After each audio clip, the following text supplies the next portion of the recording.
Welcome to this tutorial on how to make the image background black in Canva. To begin, open Canva and click on Upload.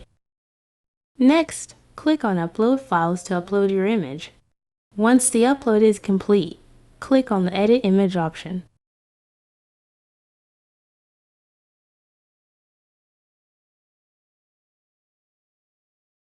Go to the Adjust settings and select the background area of the image.